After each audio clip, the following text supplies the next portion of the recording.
Now, my study focuses on designer drugs, which is a subset of synthetic drugs, artificial substances that mimic the effects of traditional mind-altering drugs. Now, synthetic drugs have been around for a number of decades. We certainly are familiar with the methamphetamine phenomenon in the United States, and that's been around for better than 3 decades. And if you go back even farther than that, back to the 1960s and the flap over the use of LSD. So this is not a new issue per se. What we have seen, though, in the past 5 years or so is a new family of synthetic drugs. Those are the ones I call designer drugs. And there are 2 major categories. There are some exceptions to this, but 2 major categories. One, synthetic marijuana, often goes by the name of K2 or spice. And then bath salts, which mimic the effects of cocaine, and flakka, F-L-A-K-K-A, is probably the best known of that category. Now, as Chris indicated, a lot of the designer drugs are marketed as perfectly legal substances, everything from potpourri to air freshener to pet food, and most of those substances are explicitly labeled not for human consumption. Well, let's just say people have disregarded those warning labels with a vengeance.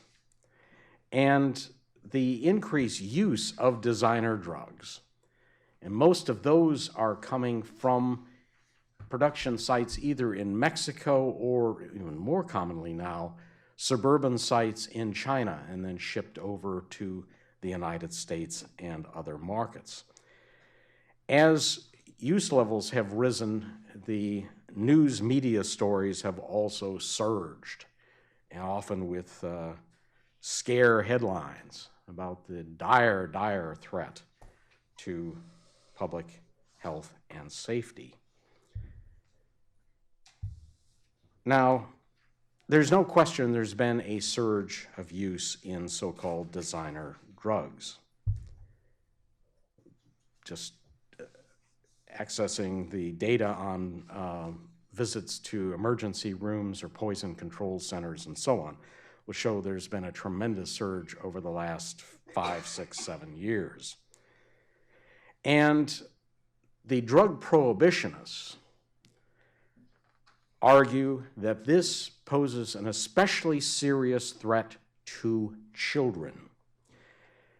John Sherbensky, who is an official of the Drug Enforcement Administration, insists bluntly, and I quote, "The biggest user population of these drugs are 12 to 17-year-olds. And his rationale for that is that because these drugs, at least until recently, have had an aura of legality and that they were very easy to get, therefore children were especially prone to use them. I was always extremely skeptical about that argument. For one thing, children, and usually by that we're talking about teenagers, have had very little trouble getting access to explicitly illegal substances over the years. If you visit any high school in America, I assure you within 15 to 30 minutes, you will know who the local drug dealers are. The students know who they are and can refer you very easily. And many of us can testify through personal experience that it was never difficult to get our hands on liquor, even though theoretically we were barred from access to such substances until the age of 21. I can testify my own personal experience that I drank more from the ages of 15 to 21 than I have since 21. So there's the easy access argument, I think, falls apart pretty readily. What about his argument that most users of designer drugs are 12 to 17-year-olds? Well, again, we don't have great data on this yet, but I think it's pertinent to note that the argument that drug use, illicit drug use generally, is a special menace to children has been a common theme of prohibitionists for decades. They use it with regard to traditional illegal drugs. And yet the 2013 survey on drug use and health by the Substance Abuse and Mental Health Services Administration confirmed the findings of earlier surveys that the use of marijuana and other illegal drugs is predominantly an adult vice. Well in excess of 80% of users are over the age of 18. And there is very little in the data regarding synthetic drugs, preliminary as it is, to indicate that the pattern is different with those substances. Moreover, synthetic drugs don't seem all that popular among teenagers to begin with. Natural marijuana, which is the mildest and least harmful of illicit drugs, is still by far their drug of choice. The University of Michigan's Monitoring the Future study in 2014 found that some 35% of high school seniors reported using marijuana during the previous year. And that figure has been remarkably steady over the past 2 decades or more. And it's a personal thing with me, but I get irritated every time I hear teenagers, and especially those in their late teens, described as children.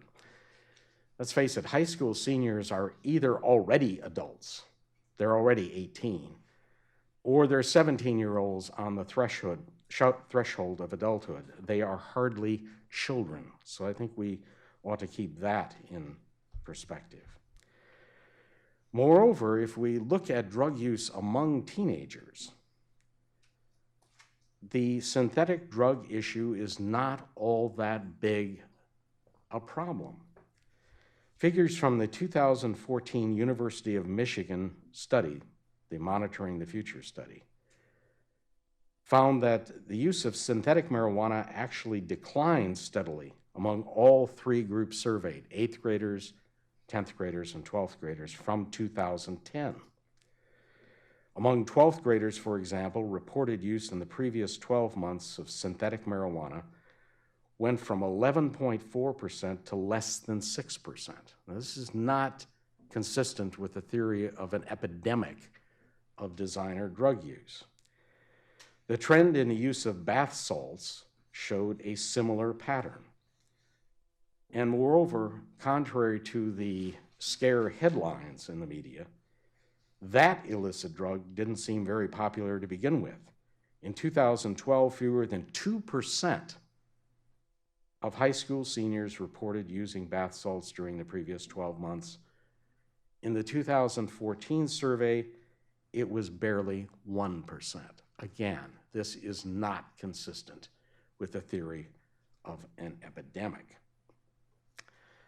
Now, I don't want to argue that the use of synthetic drugs is without its problems. Synthetic drugs most certainly have caused problems. Most of the problems are associated with 2 things: either questions about purity, questions about dosage. And that is a problem with all illegal drugs. That's not unique to synthetics. But users of synthetic drugs have charged that nobody knows what's in this stuff. Well, again, that is an inherent problem within a prohibition system.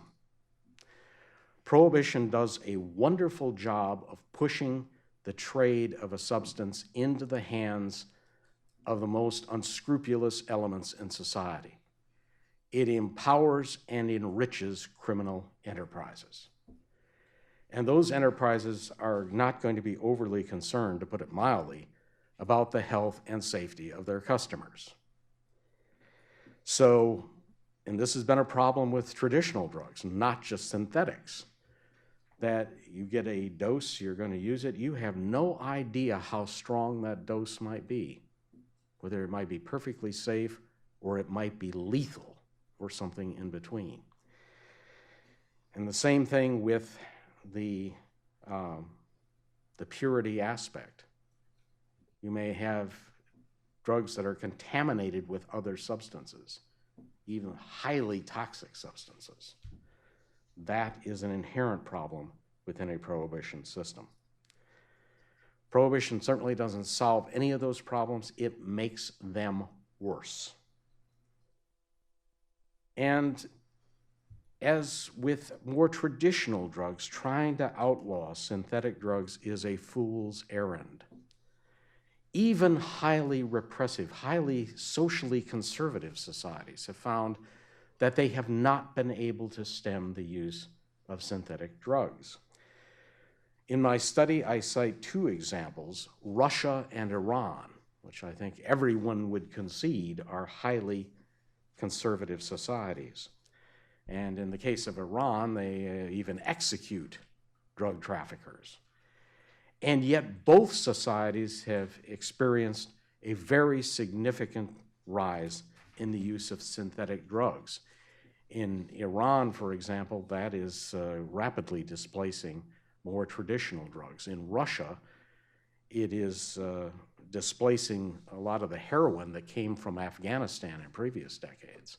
Now synthetics are apparently the drug of choice. So even these highly conservative, highly repressive societies have not been able to stamp out that kind of drug use.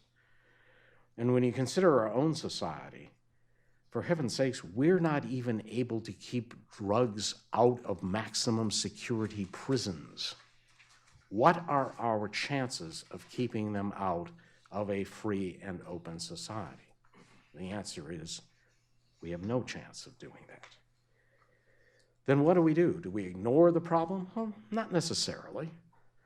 I think there are things we can do, but the goal should be to channel the trade in these substances, as well as other currently illicit drugs, into legal channels, into the hands of reputable businesses. And that means requiring standards of labeling and dosage so that customers know what they're getting. And then, as citizens of a free society, they get to make their own decisions.